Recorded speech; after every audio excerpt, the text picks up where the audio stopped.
आप तब तक दंड प्रणाम करता हूँ। साथ तो वो महान जिसका नाम लेते हैं कि ये इस महान शक्ति के पीछे इसकी माँ का हाथ था, वो बच्चे को पीठ पे बांध के युद्ध लड़ रहे, वो महान माँ थी। तो उनको देखकर किसी का अंदर से दिल उछल कर बोलेगा कि मैं इन तरह सुरवीर माता बनूंगी, मैं मेरे बच्चे को ऐसे जन्म दूंगा, मैं मेरे पति को जहाँ से भी होगा किसी भी हो, मैं ऐसे सेवा करूँ, मैं मेरे सासू को माँ की तरह मानूंगा, मेरी माँ ये मेरी सासू है। अब जहाँ रहती थी उस घर का मैं सिद्धांत करूंगा, दोनों को मैं खुशी आनंद प्यार दूंगा, मैं इतनी महान बनूंगा कि मुझे लोग मुझे बेटे बेटी के नाम पे मुझे जाने, ऐसे माया हो गई। तो ये ऐसे संस्कार इन महान माताओं, पूजनीय माताजियों, पूजनीय देवियों, पूजनीय हैं, इनको देखकर ऐसी औरतें अपना सिद्धांत विचार बदलकर वो अपने घर तार बच्चे बीबी बच्चे और सासू माँ जो भी है उनको छोड़कर ये अलग नहीं होगा, और माँ बाप को कभी अनाथ आश्रम नहीं भेजेगा, क्योंकि ये अनाथ आश्रम भेजेगी तो इनकी भाभी भी ऐसे बोलेगी कि आपने जो मेरे माँ बाप को आश्रम में भेज दिया, अनाथ आश्रम में, तो मैं भी तेरी माँ बापा को क्यों नहीं भेजूं।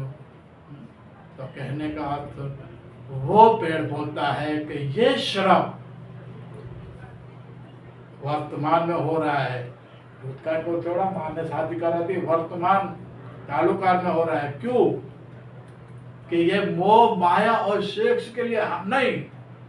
ये शरीर के अंदर जो है शक्ति, इनसे ऊपर महान कोई शक्ति है ऊपर, आज तक किसी ने देखा नहीं है, नहीं सुना है, नहीं कभी ऐसा मालूम पड़ेगा कौन है, सिर्फ बोलते हैं, लेकिन अपन जानते तो है ना कि ये शक्ति के ऊपर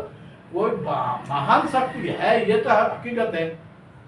कौन है वो मालूम नहीं है। तो ये शक्ति की वो दृष्टि, सुनना, कान, पांच इंद्रियों के साथ, जैसे पुरुष जाति और नारी जाति दो जाति है, नर और नारी, वो आकर्षक, चाहे जानवर हो चाहे कोई भी पक्षी हो, पूरी दुनिया के अंदर उनको वो नजर से देखना और उस नजर से सेक्स, प्रेम और अंदर सुंदरता, ये सब इसके अंदर आते हैं। लंबी बात करने जाऊंगा तो 1 घंटा और लग जाएगा, शॉर्ट में समझो।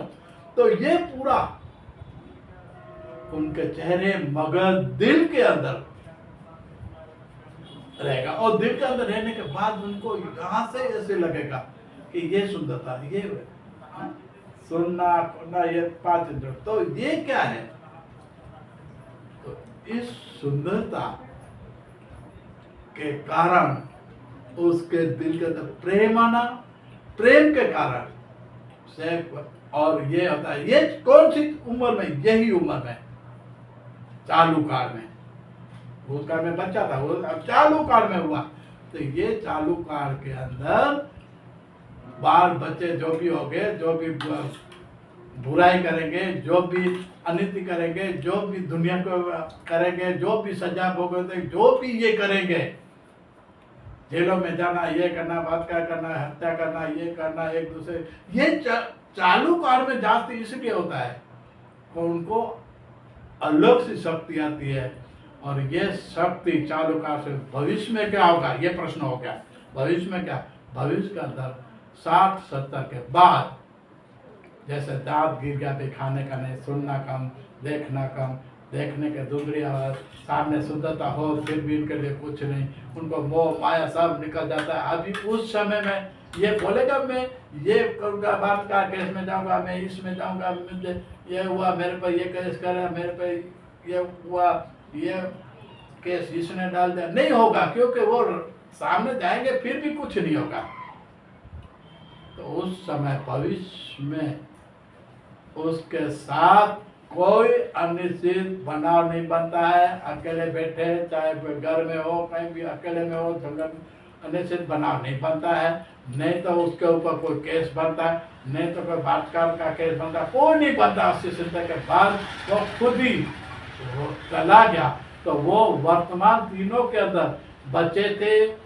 जवानी में आए थे, जो जुलम पे होता था, अभी भविष्य में ये हुआ, दांत गिर गया, सुनना न कान में हुआ, तो उसमें कोई जुलम नहीं होता। वो उसमें कभी किसी को हत्या भी नहीं करता, नहीं कभी, वो बिल्कुल शांत होता है। तो कहने का तो भूतकाल, भविष्यकाल, वर्तमान, ये सब कालों के अंदर बीच में जो रहते हैं, वो भविष्य के अंदर इनके बारे में फिर और बात करूंगा आगे।